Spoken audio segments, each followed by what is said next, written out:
है दोस्तों, आज आप सबके साथ एक और नया शेयर जो आज तक हम सब ने बहुत बड़ी अमाउंट स्पेंड करी है अपने खान पीन को मेंटेन करने के लिए, एक डाइट मेंटेन करने के लिए, अपने शौक पूरे करने के लिए, चाहे हम वेज हों या नॉन वेज हों। और बात ये है, क्या हम एक्चुअलिटी में फूड इंडस्ट्री से भी कमा सकते हैं, जबकि जिसमें सारे काम हमें नहीं करने, हमें बस अमाउंट इन्वेस्ट करना है? क्या ऐसा पॉसिबल है? तो इस वीडियो में आपको उसका आंसर मिलेगा। अगर आप चाहते हो अर्न करना तो इसको एंड तक जरूर देखना। शेयर का नाम है अवंती फीड्स। आज हम उसके पूरे business model, financials, technical part को समझेंगे और देखेंगे कि हम कितने टाइम में उससे अर्न कर सकते हैं। एक और चीज, इस शेयर का नाम मैंने अपनी जोमेटो वाली वीडियो में एंड में दिया था, तब से अब तक इसमें एक अच्छी ग्रोथ आ चुकी है। मैं कुछ प्रॉफिट बुक भी कर चुका हूं, उस सब के बारे में भी शेयर करेंगे, पर मुझे स्टिल लगता है इसमें भी और ज्यादा पोटेंशियल है ग्रो करने का। अब हम सबसे पहले बात करते हैं अवंती फीड्स के बिजनेस मॉडल के ऊपर।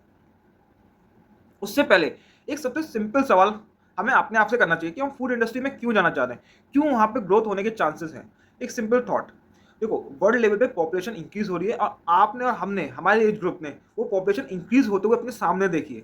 तो विद इन द टाइम वो इंक्रीज होगी। जो लैंड एरिया है for agriculture to produce anything जो हम खाते हैं वो कम होगा।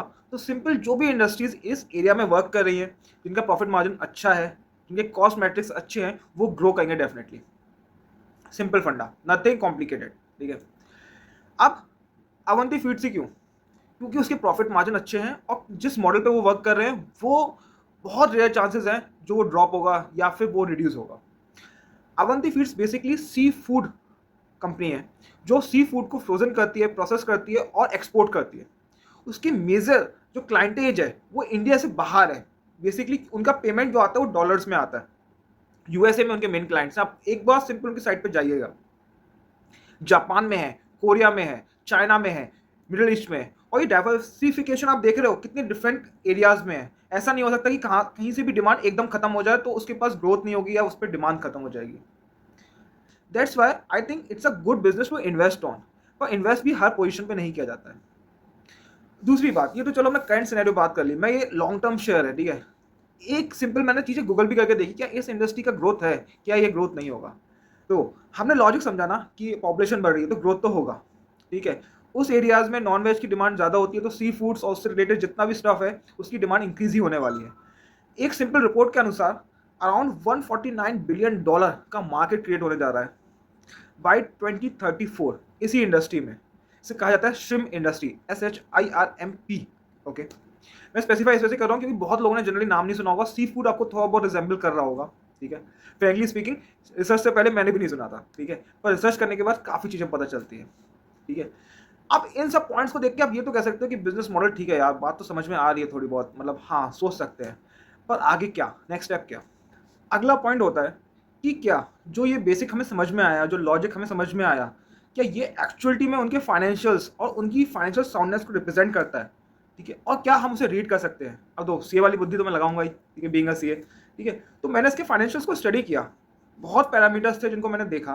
पर एक सिंपल बात जो एक नॉर्मल पब्लिक भी समझ सकता है, मैं उन पॉइंट्स पे बात करूंगा। और कोई अगर रेड फ्लैग हो तो मैं डेफिनेटली हाईलाइट करता हूँ। पहला पॉइंट, इनकी 2012 में सेल्स अराउंड 383 करोड़ थी। आज 2024 एंड हुआ है एंड आई थिंक उसके अराउंड उनकी जो सेल्स है almost they have touch as 5000 crore. Okay, उनके प्रॉफिट्स 45 करोड़ से आज 400 करोड़ अप्रॉक्सीमेट आ चुके हैं, ठीक है। अब आप ये देखो, more than around 9 times 12 times ये ग्रोथ है। आप ग्रोथ समझ पा रहे हो? क्या आपको किसी भी इंडस्ट्री में ऐसी ग्रोथ दिखती है जनरली? मतलब they are just increasing, they are just growing their profits और ग्रोथ प्रोस्पेक्टस बहुत ज़्यादा है।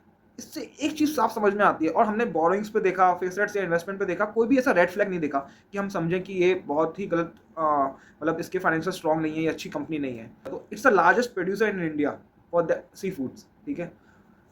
तो ये अपने आप में बहुत इंपॉर्टेंट और बहुत ऐसे पॉइंट्स हैं जिन पे फोकस करके हम अपने एक डिसीजन पे आ सकते हैं, यार कंपनी का मॉडल अच्छा है, कंपनी के बिजनेस के बेसिक अच्छे हैं और कंपनी एक्चुअलिटी में प्रॉफिट अर्न भी कर रही है। क्योंकि अगर प्रॉफिट बैलेंस शीट्स पे नहीं दिख रहा है, एक्चुअलिटी में वो अर्न नहीं कर पा रहे हैं, तो वो चार्ट्स में या फ्यूचर में ग्रोथ हमें नहीं दिखाएंगे। तो सबसे बेसिक पॉइंट, टेक्निकल्स की बात करते हैं तो हम क्या देखते हैं।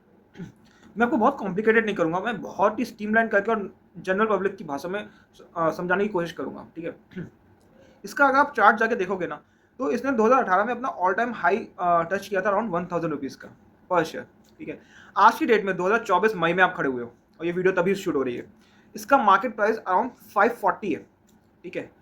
ऑलमोस्ट ऑलमोस्ट 50% का डिस्काउंट है और ग्रोथ हो रही है सेल्स की, जो हमने डिस्कस कर ली, प्रॉफिट की ग्रोथ हो रही है, तो उसका रियल पोटेंशियल तो 1000 से ऊपर रखता ही रखता है, ठीक है। पर पॉइंट क्या है ना, हम कभी भी जनरल पब्लिक का दुख इस बात का है कि वो यहाँ पे डिस्काउंट के रूप में आगे नहीं जाके बाय नहीं करेगा। आगे जाके सब्जियां लेने चले जाओ, खाने पे चले जाओ, कहीं चले जाओ, डिस्काउंट मांग लेगा, भाई इतने का डिस्काउंट दे, 10%, 20% डिस्काउंट दे दे। पर जब शेयर मार्केट में एक्चुअलिटी में डिस्काउंट आपको मिल रहा है कि भाई बस कुछ नहीं करना है, जाके बस इन्वेस्ट करना है, थोड़ी समझदारी लगानी है, रिस्क मैनेज करके जाना है, आप वो नहीं कर रहे हो। कोई बहुत कम पीपल है जो कर पाते हैं। इसी वजह से you are not able to earn, और people not able to earn that amount. इसमें टेक्निकल्स में मैं बहुत डिटेल में नहीं गया, कुछ नहीं कहा, एक सिंपल फंडा बोला है, अच्छा बिजनेस मॉडल है, उसके रीजन समझाए हैं, डिस्काउंट में मिल रहा है, बाय क्यों नहीं करेंगे। ओके, अब टेक्निकल्स की तो बात रही। अब टेक्निकल्स मैंने 2-3 वीडियो में बोल दिए। अब पॉइंट है कि एक्चुअलिटी में मैं भी अर्न कर रहा हूँ। आपको कुछ स्क्रीनशॉट शो होंगे जो मेरे डिफरेंट अकाउंट से मैंने इसमें इन्वेस्ट किया था और अभी तक जो मैं रियलाइज कर पाया हूँ, ठीक है। मैं रिसेंटली आपको प्रॉफिट अच्छा खासा मेरा हो चुका है। रिसेंटली मैंने अराउंड 32,000 बुक भी किया है प्रॉफिट। उस पर अराउंड 3 लाख का इन्वेस्टमेंट था, ठीक है।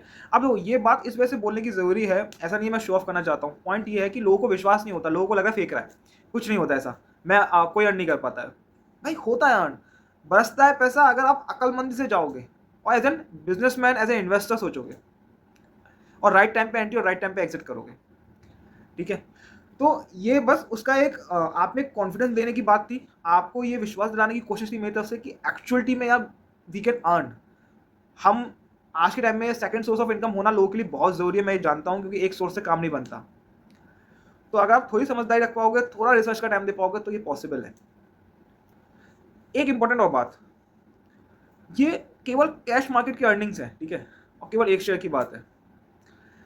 ये हर उस रिटेल इन्वेस्टर तक अपनी बात या जो भी उसमें लॉस खा के बैठे ना, उन तक पहुंचाना और बात बताना कि F and O, future option से बाहर आए, वो इतनी ईजी गेम नहीं है। उसके लिए बहुत बड़ी अमाउंट और बहुत एक्सपीरियंस चाहिए होता है। आप नॉर्मली एक छोटी कैपिटल को शांति से, सुकून से इसमें ग्रो कर सकते हो। देखो, सुकून का पैसा ज़्यादा बेटर रहता है बजाय हड़बड़ी के। दिन भर मैं नहीं लगा रहता इस चीज़ में। तो ये सब उन लोगों के लिए स्पेसिफिकली जो एफ एंड ओ में जाके बर्बाद हो चुके हैं, तो उन लोगों के लिए शेयर जरूर करना ये बात। अब आपको मैं इसमें एक रियल लाइफ इंसिडेंट और बताता हूँ। पता नहीं ऐसा क्यों है कि जो भी मैं शेयर सोचता हूँ बोलने की, उसका कोई ना कोई इंसिडेंट मेरे साथ हुआ होता है। यूनिवर्सल पावर, ठीक है, things are coming to me. तो इंसिडेंट क्या था, actually someone come to me कि मुझे अपना एक बिजनेस स्टार्ट करना है, क्या आइडियाज़ है, क्या अप्रोचेज है। तो उसने ही मुझे बोला था कि हमारे होम टाउन में ये बिजनेस भी होता है जो बहुत प्रॉफिटेबल है। उसने प्रॉफिट मार्जिन देखे, हमने भी उस पर थोड़ी स्टडी करी, रिसर्च किया और काफ़ी बहुत प्रॉफिटेबल था। भाई मेरे होम टाउन में होता हूँ, मेरे को बिल्कुल आइडिया नहीं था, लिटरली बता रहा हूँ। बीइंग इग्नोरेंट कह लो, बीइंग फर्क नहीं पड़ता ये कह लो, इन बातों से। और वो ये सीड का ही काम, मतलब फिशेस का काम था कि पीपल जस्ट हैव देयर, मतलब एक पूल में स्पेसिफिकली दे मतलब फिशेस को पालते हैं and then they just sell it to Middle East और other countries at a good margin. वहाँ पे डिमांड बहुत है। मैंने कहा बात तो सही है, मार्जिन तो अच्छा है। और फिर जब मैं रिसेंटली इसकी स्टडी कर रहा था तो मुझे वो क्लिक हुआ। मैंने कहा यार, जब वो इतना बीइंग अ प्रोप्राइटर अर्न कर पा रहा है और लोग अर्न कर रहे हैं, भले ही हम क्या कहते हैं, बीइंग अपनी रिलीजन को बेस बनाते से ना करें, दैट्स अ डिफरेंट थिंग। इसमें हमारे हाथ गंदे नहीं हो रहे, हमें बस उसके मार्केट में रहें और हमारा टेंशन नहीं है। उसके केवल शेयर मार्केट में प्राइस लगाया और हमारा टेंशन भी नहीं है बिल्कुल। तो that's the whole thing from my side, कि मुझे लगता है कि मैं इसमें इन्वेस्ट करूँगा, मैं फिर से इन्वेस्ट करूँगा on an heavy amount. You can take your own decision, consider all your risk, okay, you can connect with me if you want to get educated as well, okay. Thanks for investing and thanks for watching. Happy investing.